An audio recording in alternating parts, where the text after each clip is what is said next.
Nama saya Alberta Luciana Gultom dari kelas 12 IPA 3. Baiklah, saya di sini akan menjelaskan soal pertama yang dimana jelaskan bahwa kemampuan sumber daya manusia, sumber daya alam, sumber daya finansial, sumber daya kelembagaan mendukung keberhasilan pembangunan ekonomi daerah dengan pemercepatan di wirausaha. Jawabannya ialah keberhasilan pembangunan ekonomi sangat berkaitan dengan kemampuan sumber daya manusia, sumber daya alam, sumber daya finansial, bahkan sumber daya kelembagaan. Dalam mendukung bisnis wirausaha, suatu negara harus memiliki sumber daya manusia yang terampil dan berkualitas, sehingga dapat membantu kita mampu dalam mengelola, merancang sesuatu yang dapat dijadikan bisnis. Munculnya otonomi daerah juga setidaknya diharapkan akan mampu memberikan pengaruh perubahan, dikarenakan otonomi daerah dapat memberikan kesempatan kepada pemerintah lokal untuk dapat berfungsi sebagai subjek dan objek dalam pembangunan daerahnya. Selain itu, jika sumber daya alam dan tingkat ekonomi rendah, maka dapat disebabkan negara yang alam secara teoritis akan menunjang cenderung memiliki sumber pendapatan pertumbuhan ekonomi yang pesat. Jadi, apabila suatu negara memiliki sumber daya alam yang baik, tetapi tidak memiliki sumber daya manusia yang berkualitas, itu akan sama aja, karena suatu negara bakal bisa diatur oleh negara yang luar yang memiliki kualitas lebih tinggi.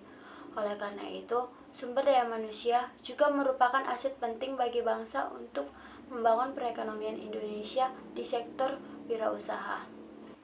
Yang kedua, di mana rumitnya proses birokrasi menjadikan banyaknya sektor UMKM atau wirausaha mengalami kemunduran akibat dari ketidakmampuan usaha tersebut mendapatkan dukungan pemerintah.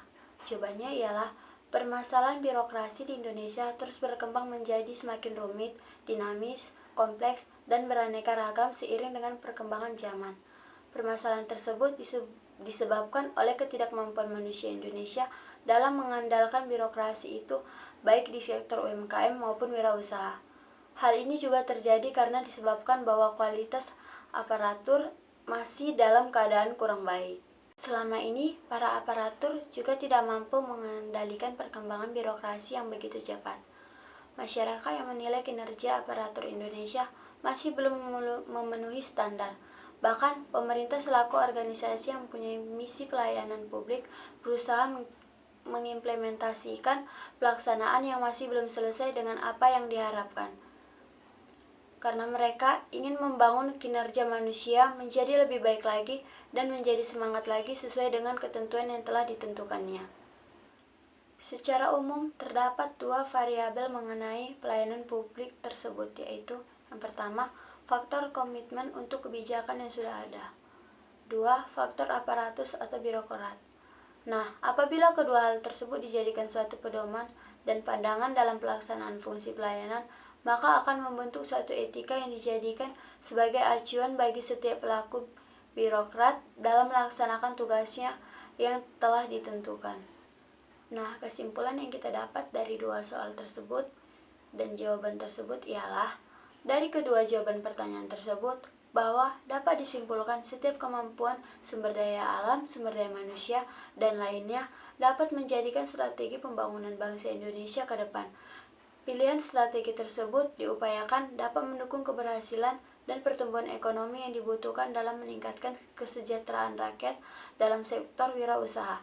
Selain itu, juga dapat melewati betapa rumitnya proses birokrasi yang dimana dapat menjadikan sektor wirausaha mengalami kemunduran akibat tidak mampu mendapatkan dukungan dari pemerintah. Oleh sebab itu, para pelaku harus memberikan kinerja yang baik dan berkualitas agar dapat didukung oleh pemerintah. Sekian dari hasil presentasi saya, terima kasih.